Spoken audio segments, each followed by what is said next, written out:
সুপ্রিয় সুধীমণ্ডলী, আসসালামু আলাইকুম। আশা করি আপনারা সবাই ভালো আছেন। সুধীমণ্ডলী, আজকে আমি আপনাদের সম্মুখে শুকরিয়া আদায় বিষয়ে একটি ঘটনা বলবো। আশা করি আপনারা আমার ঘটনাটি মনোযোগের সাথে শুনবেন। দর্শক মণ্ডলী, আমরা আমাদের অবস্থান নিয়ে যদি অসন্তুষ্ট প্রকাশ করি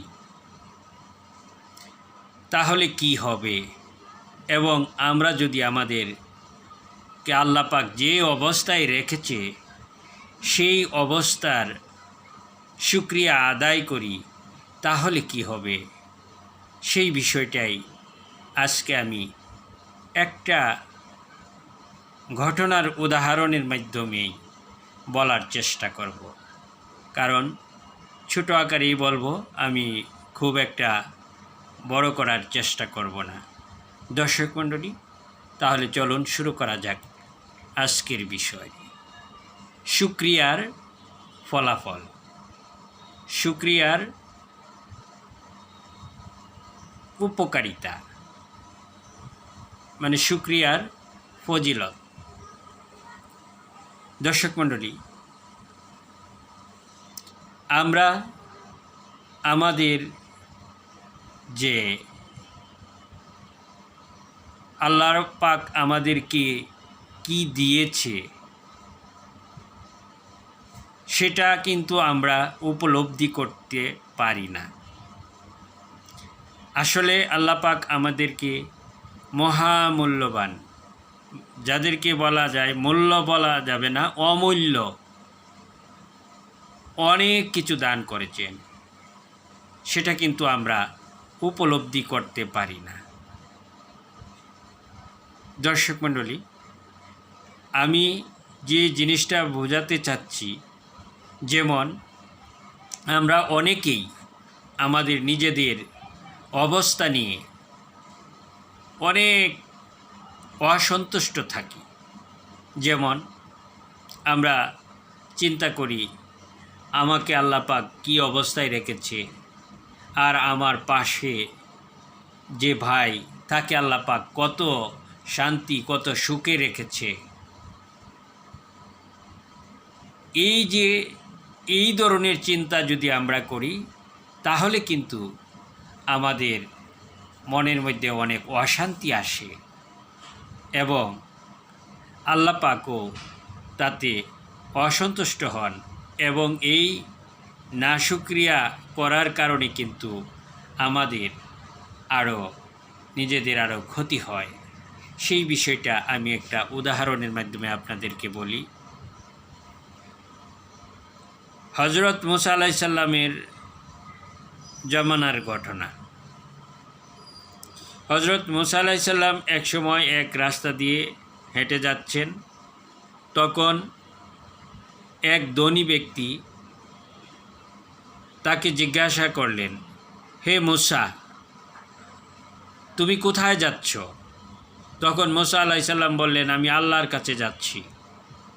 তখন ওই ধনী ব্যক্তি বলল, তুমি আল্লাহর কাছে জিজ্ঞাসা করো তো, আমার যে এই ওয়ারেল সম্পদ, এই সম্পদ কিভাবে কমবে, কি করলে আমার সম্পদ কমবে, সেই কথাটার উত্তর নিয়ে আইসো। তারপর মুসা আলাইহিস সালাম যাইতে লাগলেন। যাওয়ার পথে এক দরিদ্র জীর্ণশীর্ণ অবস্থার এক লোককে দেখতে পেলেন। সেই লোক জিজ্ঞাসা করলেন, হে মুসা, তুমি কোথায় যাচ্ছ? তখন মুসা আলাইহিস সালাম পূর্বের ব্যক্তির মতোই বলল যে আমি আল্লাহ পাকের কাছে যাচ্ছি। তখন ওই ব্যক্তি বলল, তুমি তোমার আল্লাহকে জিজ্ঞাসা করো যে আল্লাহ পাক আমাকে কেন এই অবস্থায় রেখেছে, কি করে আমি এই অবস্থা থেকে পরিত্রাণ পাব। যাই হোক, আল্লাহ পাক যাই হোক মুসা আলাইসাল্লাম যখন আল্লাহ পাকের সাথে সাক্ষাৎ করলেন, তখন এই দুই ব্যক্তির প্রশ্নের কথা আল্লাহ পাকের কাছে উত্থাপন করলেন। তখন আল্লাহ পাক উত্তর দিলেন।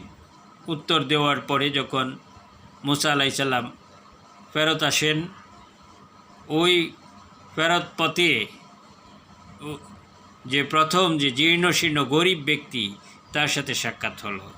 তখন ওই ব্যক্তি জিজ্ঞাসা করল, হে মুসা, আল্লাহ আমার কথার কি উত্তর দিয়েছে? কিভাবে আমার অবস্থার পরিবর্তন হবে? কিভাবে আমার অবস্থার উন্নতি হবে? তখন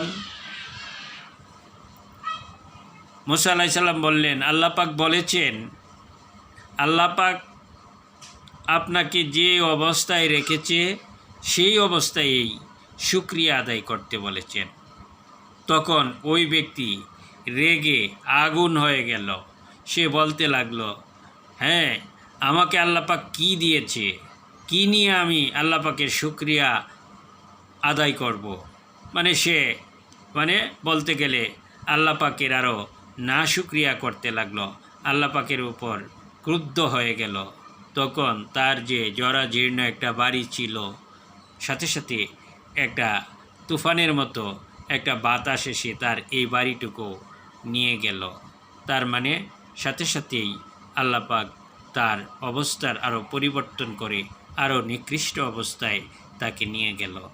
তারপর যখন প্রতিমধ্যে যখন ওই ধনী ব্যক্তির সাথে সাক্ষাৎ হলো, তখন ধনী ব্যক্তি জিজ্ঞাসা করল, হে মুসা, আল্লাহ পাক আমার কথার কি জবাব দিয়েছেন?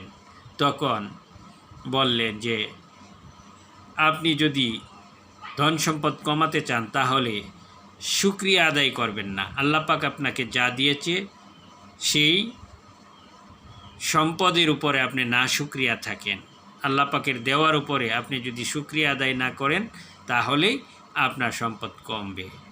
এই কথা শোনার সাথে সাথেই এই ধনী ব্যক্তি বলল, আল্লাহ পাকের কাছে লাখো কোটি শুকরিয়া যে তিনি আমার মতো এইরকম একজন অধম বান্দার কথার উত্তর দিলেন। সেই জন্য আল্লাহ পাকের কাছে আমি লাখো কোটি শুকরিয়া আদায় করি। এই কথা বলার সাথে সাথে তার সম্পদ আরও বেড়ে গেল। তাই বন্ধুগণ, আমি এই উদাহরণের মাধ্যমে সেটাই বোঝানোর চেষ্টা করেছি।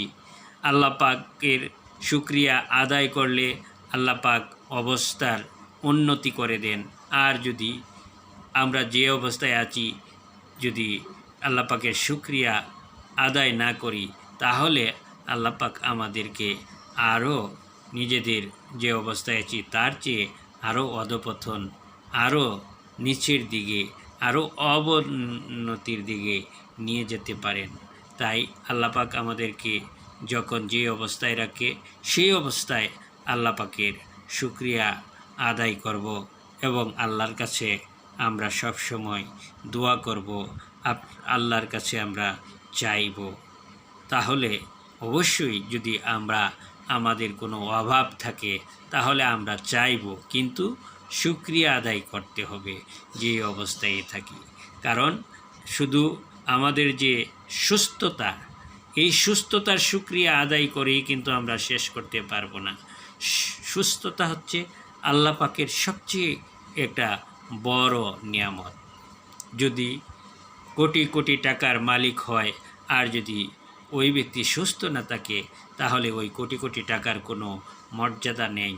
সুস্থতার অন্যরকম একটা মর্যাদা, অন্যরকম একটা সুখ। কারণ সুস্থ না থাকলে অসুস্থ ব্যক্তির কোনো মর্যাদা, কোনো মূল্য নেই। তাই আমরা আল্লাহ পাকের কাছে লাখো কোটি শুকরিয়া আদায় করি। আল্লাহ পাক আমাদেরকে সকলকে হেফাজত করুক, সবাইকে ভালো রাখুক। আর আমাদের যে অভাব বা অভিযোগ যা আছে, আল্লাহ পাক তার রহমত দ্বারা পরিপূর্ণ করে দিন। আল্লাহুম্মা আমিন। আসসালামু আলাইকুম।